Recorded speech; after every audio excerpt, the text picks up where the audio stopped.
میرے ساتھیوں السلام علیکم۔ میں ہوں عبدالحکیم چانڈیو ایڈوکیٹ۔ آج میں قائد اعظم محمد علی جناح کی پیدائش کی اصل جگہ پر آپ سے چند حقائق پیش کروں گا۔ قائد اعظم محمد علی جناح 25 دسمبر 1876 کو ضلع ٹھٹے کے جھرک شہر میں اس کی پیدائش ہوئی تھی۔ اس کے والد صاحب جناح پونجا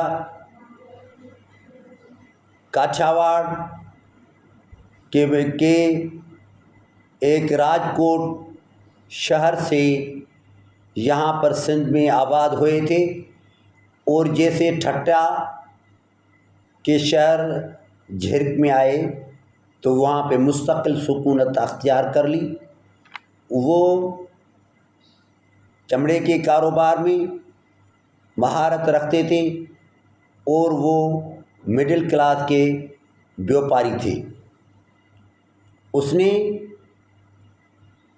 اپنے بیٹے محمد علی جناح کو جھرک شہر کے پرائمری اسکول میں تعلیم حاصل کرنے کے لیے وہاں پہ بٹھایا، اور اس وقت یہ ٹھٹا جو تھا کراچی کے ساتھ اس کا رشتہ تھا، اور یہ ٹھٹا ضلع جو تھا وہ کراچی کے ساتھ ملا ہوا تھا۔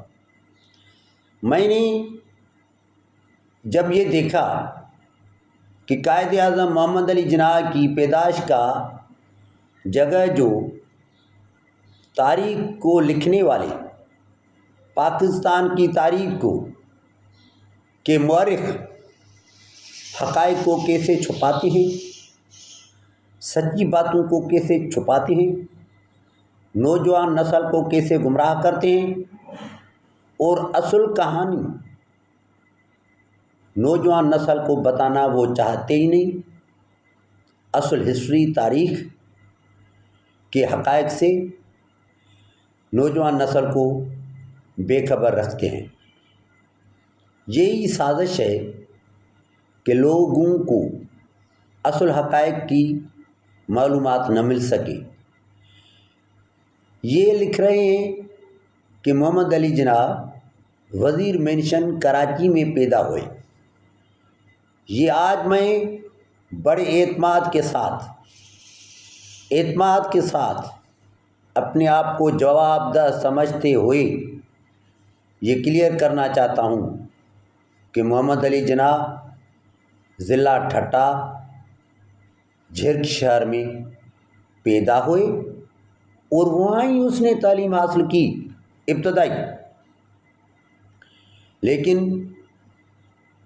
وہ بڑے انسان علم کی وجہ سے، وہ سیاستدان تھے، انہوں نے بار اطلاع کیا تھا، وہ یہاں کا لیڈر بن گئے تھے۔ اس وقت جب پاکستان بننے کے لیے جا رہا تھا تو اس میں یہ دو چیزیں ہیں کہ کہیں پر قائد اعظم محمد علی جناح کی پیدائش کی تاریخ 25 دسمبر 1876 ہے، اور دوسری جگہ پر 20 اکتوبر 1876 آئی ہے، لیکن قائد اعظم محمد علی جناح کا پاسپورٹ اس میں 25 دسمبر 76 ہے، اور جب بھی وہ اپنی سالگرہ مناتے تھے اسی دن 25 دسمبر کو ہی مناتے تھے۔ یہ مستند رپورٹ ہے، وہ خود اس پر کار فرما رہے، اور جو ان کی سرگرمیاں تھیں وہ 25 دسمبر کے سلسلے میں اس کی گواہی اور شہادتیں زیادہ مل رہی ہیں۔ یہ بے رحمی نہیں ہوتی ہے جب نبی کریم صلی اللہ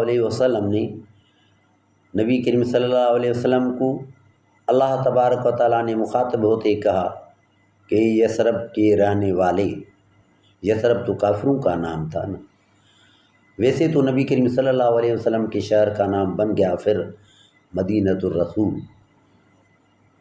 رسول کے کا شہر مدینہ شہر کو کہا جاتا ہے. مدینہ شہر کو کہا جاتا ہے تو مدینۃ الرسول کہا گیا. لیکن یہاں پر یہ ہے کہ آپ نے ہمارے لالو کھیت کو لیاقت آباد میں تبدیل کر دیا. آپ نے ہمارے سیتا کو رامانی نگر میں تبدیل کر دیا. تاریخ کو مسمار خدا بھی نہیں کرتا. قائد اعظم محمد علی جناح سندھی تھا. قائد اعظم محمد علی جناح ٹھٹے کا رہنے والا تھا. قائد اعظم محمد علی جناح جھرک میں پیدا ہوئے تھے. قائد اعظم محمد علی جناح ابتدائی تعلیم بھی جھرک سے حاصل کی. لیکن جب قائد اعظم محمد علی جناح خواب تو دیکھا تھا علامہ اقبال نے پاکستان کا، یہ خواب تھا. اسے ضروری نہیں ہے جو خواب دیکھے جائیں وہ حقیقت میں تبدیل ہو سکے. یہ خواب تھا. حقیقت تو وہ ہے جو بندہ محنت کر کے اس مقصد کو حاصل کر سکے. یہ مقصد تو حاصل کیا تھا قائد اعظم محمد علی جناح نے. اس نے پاکستان کو بنایا اور یہاں پہ پاکستان بنانے کے لیے دو قوموں نے بڑا کردار ادا کیا تھا. ایک بنگالیوں نے، دوسرا سندھیوں نے. 1940 کی قرارداد سندھ اسمبلی سے کس نے پاس کرائی تھی؟ وہ سائیں جی ایم سید تھا جس نے قرارداد پاس کرائی، پاکستان کو بنوایا. اس کا تاریخ میں کوئی نام نہیں، پاکستان اسٹڈی میں کوئی نام نہیں، کرنٹ افیئر میں کوئی نام نہیں.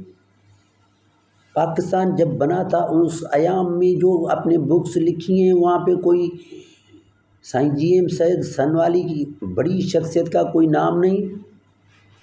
کیا وہ محمد علی جناح کے ساتھی نہیں تھے؟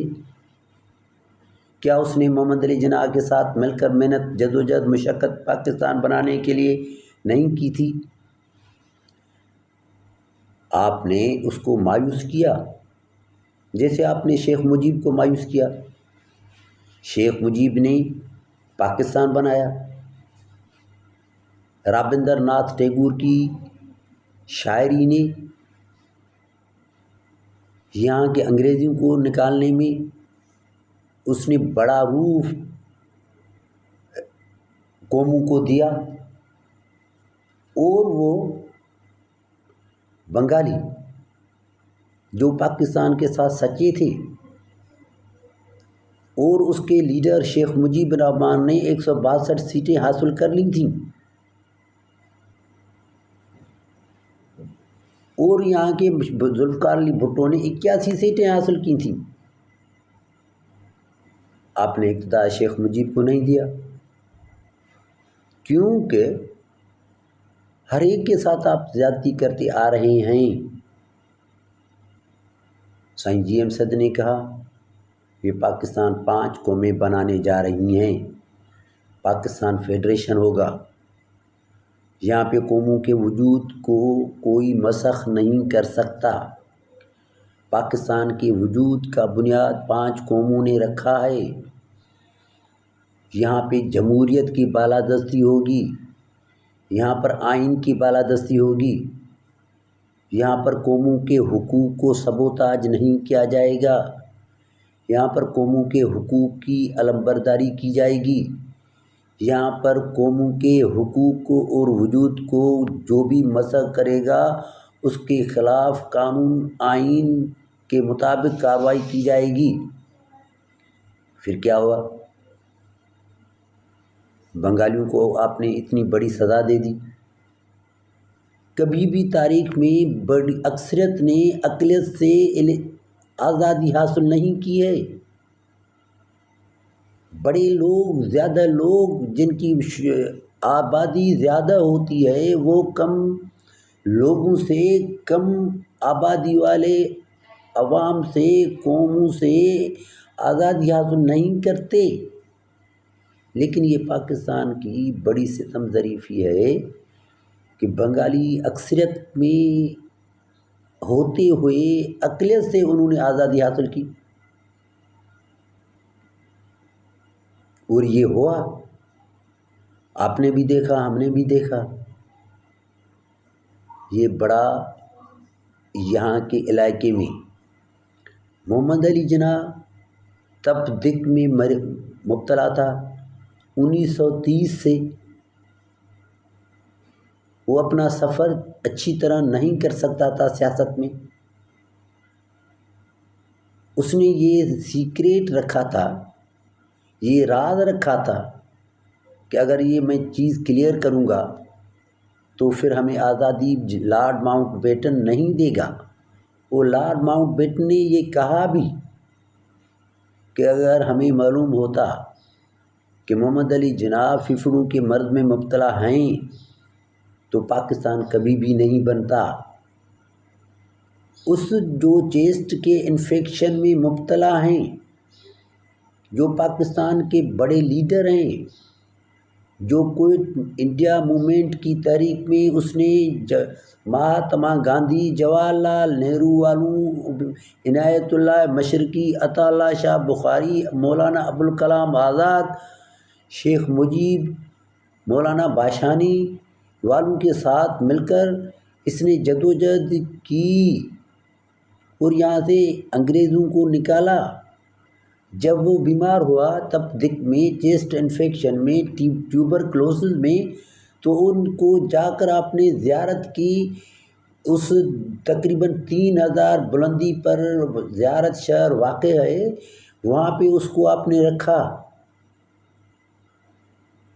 زیادہ اس کو بیمار کرنے کے لیے۔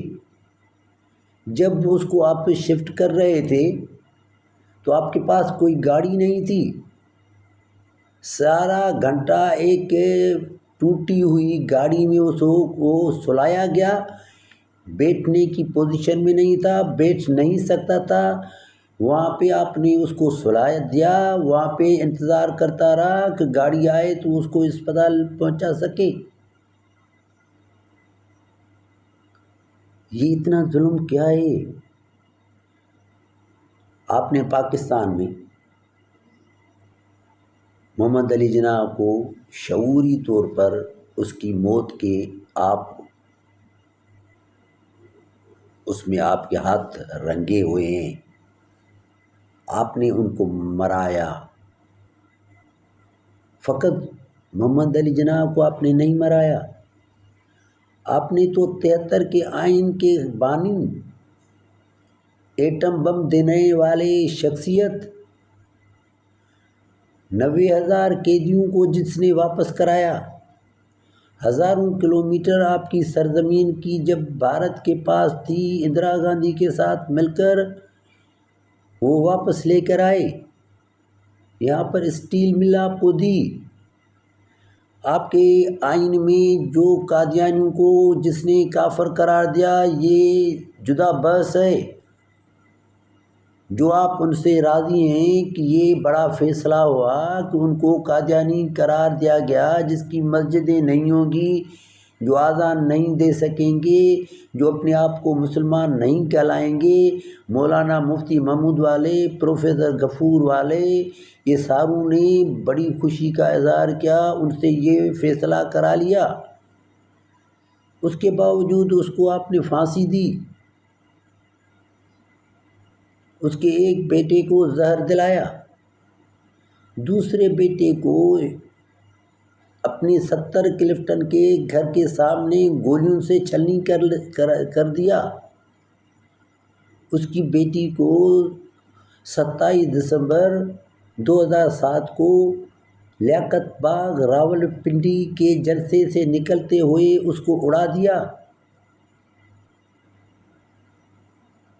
بنگلہ دیش میں آپ نے شیخ مجیب الرحمن کو قتل کیا، اس کی بیوی کو قتل کیا، اس کی 2 بہوؤں کو قتل کیا، اس کے بڑے بیٹے کو قتل کیا، اس کے 10 سال والے بیٹے کو بھی آپ نے نہیں بخشا، اس کو بھی قتل کر دیا۔ مجیب الرحمن کی جنازہ نماز پڑھنے کے لیے آپ اجازت نہیں دے رہے تھے، غسل دینے کے لیے آپ اجازت نہیں دے رہے تھے، نہانے کے لیے آپ کے پاس صابن نہیں تھا، پھر کپڑوں والا صابن لے کر شیخ مجیب الرحمن کو غسل دیا گیا۔ کون سا جرم تھا شیخ مجیب الرحمن کا؟ اتنے لوگوں کو آپ نے قتل کیا، اتنی عصمت دری ہوئی وہاں پہ، پھر بھی آپ کا جی نہیں بھرا۔ آپ نے یہ سارا برے صغیر میں ظلم کی کہانی چلتی آ رہی ہے۔ سائیں جی ایم سید جس نے قرارداد پاس کی 40 کی، اس کا کیا جرم تھا؟ اس نے کہا کہ قوموں کو حقوق دو۔ ہم پاکستان میں اس لیے شامل ہوئے تھے کہ آپ قوموں کے وجود کی نفی نہیں کریں گے، آپ قوموں کے وجود کے انکاری نہیں بنیں گے، لیکن آپ نے قوموں کے وجود کا انکاری بن کر یہ ثابت کیا کہ آپ کے پاس کوئی قوموں کا وجود نہیں ہے۔ ورنہ تو اس وقت 40 کی قرارداد میں یہ 5 قومیں تھیں، سندھی، بلوچ، پختون، پنجابی، بنگالی، یہ 5 قومیں مل کر پاکستان بنا رہے تھے۔ جس نے پاکستان بنانے کے لیے 40 کی قرارداد پاس کی، پیش کی، اس پر عمل ہوا اور پاکستان بنا، وہ جب تک زندہ تھا اس کو آپ نے قید میں رکھا، نظر بند رکھا، ساری زندگی اس کی نظر بندی میں گزری جب تک وہ اس دنیا میں تھا۔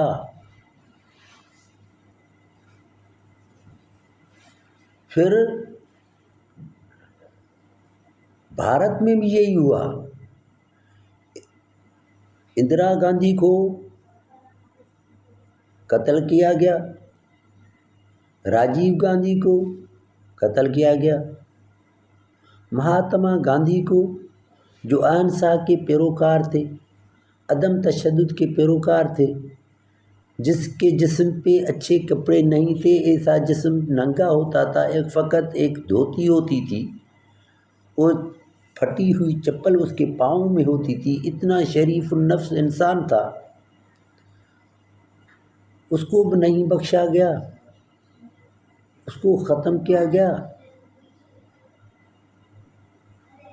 یہ بڑا پاکستان، بنگلہ دیش اور ہندوستان میں، یہ برے صغیر میں یہ ساری خون کی ہولی کھیلی گئی۔ قائد اعظم محمد علی جناح 11 سپتمبر 1948 کو اس فانی دنیا سے رحلت فرما گئے، اور اس وقت اس کی 72 سال عمر تھی، اور پاکستان بنا تھا 47 کو، 14 اگست 47 کو، اور قائد اعظم محمد علی جناح وفات پا گئے 11 ستمبر 1948 فقط 1 سال زیادہ پاکستان بننے کے لیے کے بعد وہ زندہ رہے۔ اصل کہانی یہ ہے کہ محمد علی جناح ٹھٹہ ضلع کے شہر جھرک میں پیدا ہوئے۔ میرے پاس دلیل ہیں، ثبوت ہیں، کتاب ہیں، ریسرچ کی ہے میں نے۔ یہ جو لوگ جھوٹی کہانیاں قوم کو بتا کے گمراہ کر رہے ہیں، گمراہ کے بنیادوں پر تاریخ لکھ رہے ہیں، تاریخ رقم کر رہے ہیں، وہ حقیقت کو چھپا رہے ہیں، حقیقت یہ ہے کہ محمد علی جناح پونجا کے بیٹے جو ہندوستان سے یہاں پہ جھرک میں آباد ہوئے تھے، وہاں سے ہی اس نے پرائمری تعلیم حاصل کی تھی اور یہاں پر ہی اس نے اپنا تعلیم مکمل کیا، بیرسٹری کی اور اس نے اپنا کام کیا، قوم کو بیدار کیا۔ آؤ حقائق سے پردہ اٹھائیں، سچی باتیں نوجوانوں کو بتائیں۔ کب تک جھوٹ بولتے رہو گے؟ کب تک قوم کو، نوجوان نسل کو حقیقتوں سے بے خبر رکھو گے؟ مہربانی ساتھیوں۔